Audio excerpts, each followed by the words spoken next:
Hello friends, welcome to S Y academy. इस video में हम बात करेंगे कि कैसे सिक्किम भारत से जुड़ा। तो बड़ी इंटरेस्टिंग चीज़ है, आपको शायद ये पता ना हो, काफ़ी लोगों को इस जनरेशन में, कि सिक्किम इंडिया का पार्ट नहीं था जब 1947 में इंडिया आज़ाद हुआ। हाँ, सरप्राइज हो जाते हैं ना सुन के, सिक्किम इंडिया का पार्ट नहीं था। ठीक है, इंडिया का पार्ट वो बाद में बनाए, कब बनाए देखते हैं इस लेक्चर में। तो दोस्तों, at the time of independence Sikkim was a protectorate of India. Interesting point, मतलब पूरा इंडिपेंडेंट कंट्री भी नहीं था, प्रोटेक्टोरेट था इंडिया का। इसका मतलब है कि इंडिया का पार्ट नहीं था वो दोस्तों, बट वो फुल्ली सॉवरेन कंट्री भी नहीं था। सॉवरेन का मतलब क्या होता है? वैसा कंट्री जो अपना डिसीजन खुद ले सके। ठीक है, वैसा कंट्री जो अपना सारे डिसीजंस खुद ले सके, ये बेटर है। सारे डिसीजंस है ना, जैसे इंडिया सॉवरेन कंट्री है, अपने सारे डिसीजंस खुद लेता है। लेकिन एक्सटर्नल अफेयर्स में, कम्युनिकेशन में, इन सब चीजों में सिक्किम इंडिया इंडिया से पूछ के डिसीजन लिया करता था। राइट, ऐसे ही कुछ स्थिति नेपाल की भी थी, रिसेंटली जाके चेंज हुई है।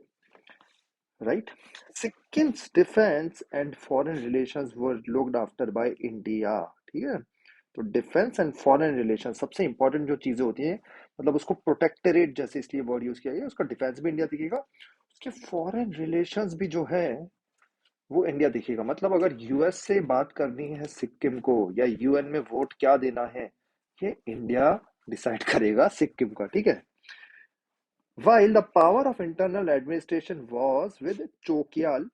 ठीक है, इस वर्ड को याद रखेंगे, चोग्याल, जो सिक्किम के राजा थे, मोनार्क। ठीक है, इंटरनल एडमिनिस्ट्रेशन वो देखेंगे, लेकिन डिफेंस एंड फॉरेन अफेयर्स वो इंडिया देखेगा। This arrangement ran into difficulty as the Chogyal was unable to deal with the democratic aspirations of the people. दुनिया बदल रही थी दोस्तों, 20वीं सदी है, राजाओं का टाइम कहाँ रहा है ना। यही चीज नेपाल में हुआ और यही चीज सिक्किम में हुआ। तो देखा, आप मेरे को बोलोगे ये स्टेटमेंट दे रहे हो आप, और दुबई में तो राजा ही है, मोनार्क वगैरह, एमिरेट्स वगैरह सब है ना। तो इसका आंसर ये है दोस्तों कि वो डेमोक्रेटिक वैल्यूज फॉलो करते हैं।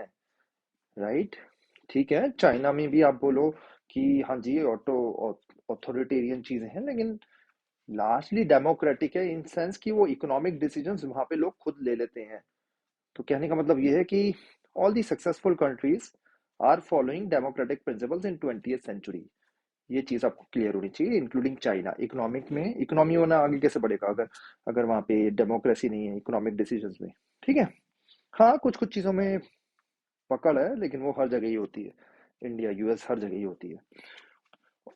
कुछ कंट्रीज है, नॉर्थ कोरिया, उनमें नहीं है, तो उनका हाल भी बुरा है ना। तो कहने का पॉइंट ये है कि राजा महाराजाओं का टाइम खत्म हो गया, लोगों की डेमोक्रेटिक एस्पिरेशंस बाहर आ गई कि हमें तो इंडिया की तरह मजे करने हैं, वोट चाहिए, ये चाहिए, ह्यूमन राइट्स, ये वो, लिबर्टी, इक्वलिटी, फ्रेटर्निटी। राइट, तो लोगों ने बगावत कर दी चोग्याल के खिलाफ। And overwhelming majority of Sikkim Sikkim population was Nepali. ठीक है, ज्यादातर पॉपुलेशन सिक्किम की नेपाली थी, but the Chogyal was seen as perpetuating the rule of small elite from the minority Lepcha Bhutia community. तो Chogyal was seen as perpetuating the rule of a small elite from the minority Lepcha Bhutia community. तो चोग्याल का ऐसा लग रहा था कि वो अपना ही शासन चला रहे हैं, बाकी नेपाली पॉपुलेशन परेशान है। And he was seen as perpetuating, मतलब चलाते ही जा रहे हैं, permanent, of a small elite. कुछ लोग होते हैं ना इलाइट देशों में, तो वो भी इलाइट कम्युनिटी थी, माइनॉरिटी कम्युनिटी लेपचा भूटिया, उस कम्युनिटी से थे चोग्याल। तो anti Chogyal leaders of both the communities sought and got support from the government of India. तो anti Chogyal leaders of both the communities sought, anti Chogyal जो मूवमेंट चला उसमें गवर्नमेंट ऑफ इंडिया का सपोर्ट मिला।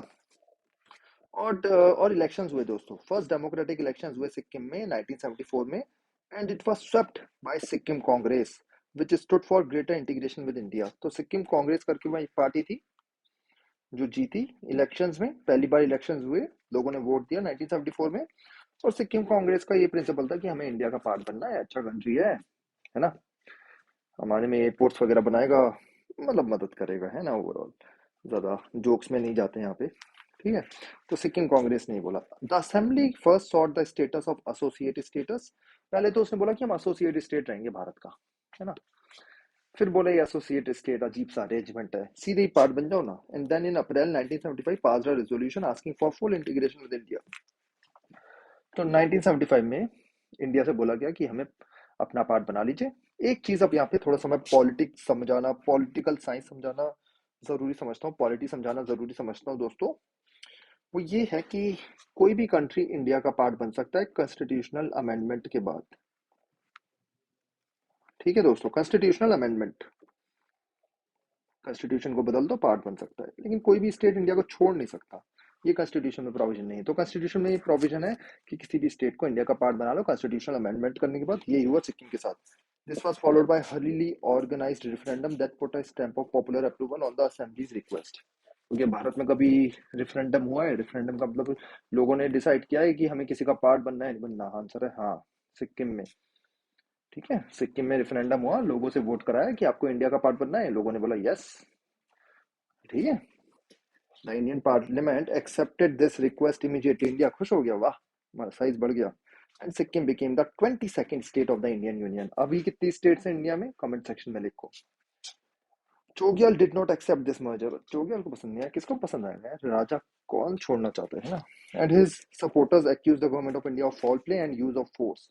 उन्होंने बोला आपने तो फोर्स से करवा लिया ये सब, आपने बगावत कर दी, खरीद लिए हमारे आदमी। Yet the merger enjoyed popular support and did not become a divisive issue in Sikkim politics. आज भी सिक्किम एक शांत स्टेट है। क्या सिक्किम इंडिया का स्मॉलेस्ट स्टेट है क्या? इसका आंसर दीजिए आप कमेंट सेक्शन में। क्या सिक्किम स्मॉलेस्ट स्टेट है? स्मॉलेस्ट का मतलब क्या होता है? दो का आंसर देना आप। साइज, साइज के हिसाब से क्या ये स्मॉलेस्ट स्टेट है, और पॉपुलेशन के हिसाब से क्या ये स्मॉलेस्ट स्टेट है? इसका आंसर आप कमेंट सेक्शन में बताएंगे। तो दोस्तों आपने एंजॉय करा होगा होपफुली सिक्किम का मर्जर भारत से। और मौका मिले तो घूमने भी जाना, गैंगटॉक है ना। होपफुली एयरपोर्ट भी खुल जाएगा इन सम नियर फ्यूचर। दो मोदी जी ने उद्घाटन तो कर दिया था, बट फ्लाइट्स नहीं जाती वहाँ। बगडोगरा जाना पड़ता है वेस्ट बंगाल में, और वहां से आपको 7-8 घंटे की जर्नी होती है कार से। तो मौका मिले जाना, कंचनजंगा वगैरह देख के आइएगा। Okay friends, thank you and take care.